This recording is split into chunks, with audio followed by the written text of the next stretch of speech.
আমি মামুন হক সাহেবকে বলতে চাই, মানুষ ছোট বলতে চায় আপনাদেরকে, আপনার রিক্সা দিয়ে শুধু ঢাকার মোহাম্মদপুরে ঘুরলে চলবে না, এই মধুমারি চরেও রিক্সা বানাইতে হবে। প্রতি জায়গায় যখন রিক্সা থাকবে তখন মানুষ কোরআনের দাওয়াত নেয়া ইসলামের কাজ করতে পারবে। ঠিক কিনা জোরে কোন?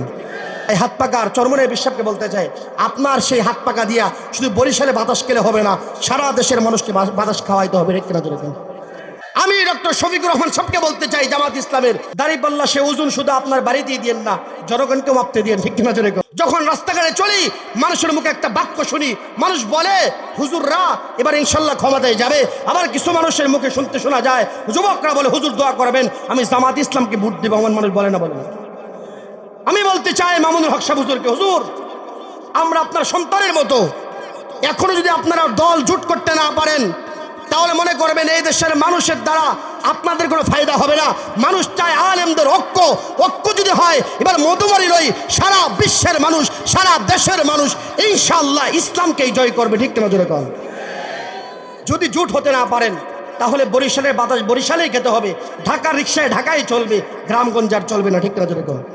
রাগ করলেন আমি কি বিরোধী করলাম? জামাত ইসলামের কথা, রিক্সার কথাও বলে না, হাত পাকের কথা কম বলে, সবাই বলে জামাত ইসলামকে ভোট দিবে।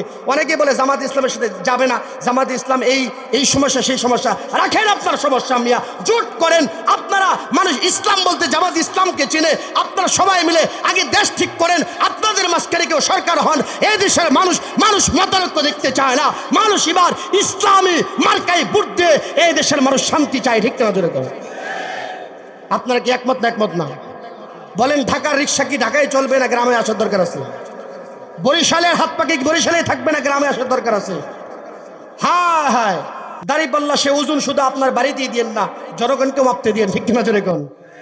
আমি আজকে সত্য কথা বললে আপনাদের গায়ে লাগতে পারে, গায়ে লাগবে। আমরা যখন কথা বলি অনেকেই বলবে হায় হায় ছোট মানুষ এত বড় বড় কথা বলো, আমাদেরকে ট্যাগ লাগায় দেন। মিয়া আজকের সমাজে যদি আলেমরা সত্যিকারের দাড়িওয়ালা যদি সংসদে থাকতো এই দেশের চুরি ডাকাতি বন্ধ হইতো। ঠিক কিনা জোরে কন? এগুলো বুঝেন না। বুঝেন কোনটা? টাকাওয়ালা, ক্ষমতাধর, শিক্ষিত। আপনাদের কাছে কোরআনের শিক্ষিত না, আপনাদের কাছে শিক্ষিত কোনটা? দাঁড়ায়া প্রস্তাব করে মেট্রিক পাস। ঠিক কিনা জোরে কন? আপনাদের কাছে এটা শিক্ষিত। আমরা যখন সমাজের মানুষদেরকে বুঝাইতে চাই, ভাই আপনারা বহু বছর বহু কিছুই দেখছেন, বহু নামাজি দেখছেন, বহু রোজাদার দেখছেন, এবার সত্যিকারের নামাজি, সত্যিকারের রোজাদার, সত্যিকারের আল্লাহ ভীরু আল্লাহ জানায় দেয় ইন্নামা ইয়াখশাল্লাহ মিন ইবাদিহিল উলামা। আমার আল্লাহ জানায় দেয় হে দুনিয়ার মানুষ শোনো, আলেমরাই আল্লাহকে সবচাইতে বেশি ভয় করে। সুবহানাল্লাহ জোরে করো। আচ্ছা এখন আপনারা বলেন আল্লাহর কথার মধ্যে কোনো সন্দেহ আছে? হ্যাঁ, তাহলে আপনারা যে বলেন যে হুজুররা কই, হুজুরাই মিথ্যা কথা, হুজুরগুলোর মধ্যে খারাপ আর নাই, অনেকে এমন কথা বলে না, বলে না। তা আল্লাহ বললো আলেমরা ভয় করে। বিশ্বাস করেন এক ওয়াক্ত নামাজ যখন আমাদের কাছে সুইটা যেতে চায় খুব খারাপ লাগে, হায় হায় নামাজটা গেল গা বা নামাজটা চলে গেল, খুব আফসোস লাগে। যদি একটা অন্যায় কাজ করে ফেলি বারবার অনুতপ্ত হয়, এই কাজটা করলাম, কাজটা করা ঠিক হয় নাই। আর এই দেশের চোররা ডাকাতরায় সংসদে বসে কি পরিমাণ লুটপাট করে, কি পরিমাণ অন্যের মাল খায়, কি পরিমাণ মানুষকে রাহাজারি করে, কি পরিমাণ খুন করে, অনুতপ্ত নাই, অনুশোচনা নাই, একটা কথাও কোনোদিন মানুষকে বুঝ দেওয়ার জন্য বলে না। বারবার চাঁদা, বারবার লুণ্ঠন করে, বারবার হত্যা করে, এরপরেও দেখা যায় কোনোদিন মানুষকে বুঝ দেওয়ার চেষ্টা করে না। ঠিক কিনা জোরে কন? কিন্তু আমরা আলেমরা যদি ক্ষমতায় আসতো ফায়দা হইতো। বিশ্বাস করেন আপনারা, যদি ক্ষমতায় আসতো, আমি কোনো দল করি না, ছোট্ট একটা মানুষ, আজকে আমাদের এই দেশের মানুষ চায় যদি সব ওলামায়ে কেরাম এক দলে আসতো তা আমরা সবাই মিলে ভোট দিতাম। বলে না? বলে না? আপনাদের এরকম মতামত আছে না নাই?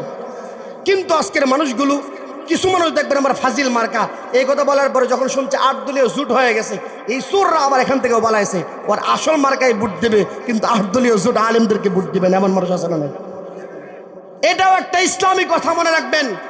মনে করেন না হুজুর রাজনীতি কথা বলছে। আফসোস এই জাতির জন্য কপালে সবচাইতে কপাল পরে এই জাতি এত বছর মার খাইলো, এত বছর কি পরিমাণ জুলুমের শিকার হইলো।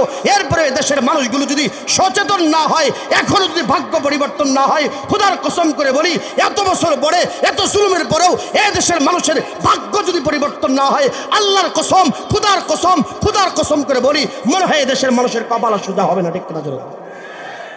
স্বৈরাচার বহু জ্বালিয়েছে, বহু পুড়িয়েছে।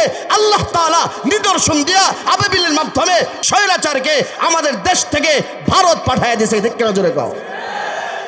মনে রাখো, অতি চালাকের গলায় দড়ি। এই জন্যে বহু চালাকি করেছে।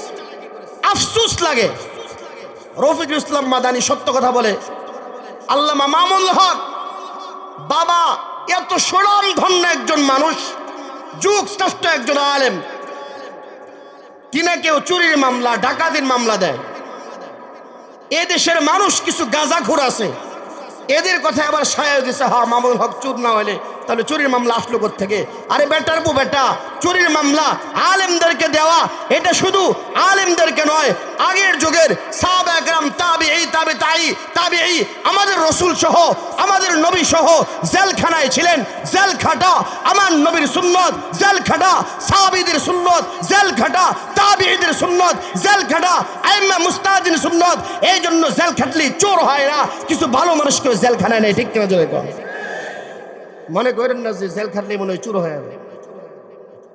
এই জন্যে আমাদের ভুল ধারণা, যাদেরকে আমরা চোরের মতো রশি পড়ায়া আদালতে তুলছি, আজকে তারাই দেশের প্রধানমন্ত্রী হবে, আর তোমরা দেশ থেকে অন্য জায়গায় পালায় থাকতে হবে। ঠিক কিনা জোরে? আল্লাহ বুঝার তৌফিক দান করেন, বলেন আমিন।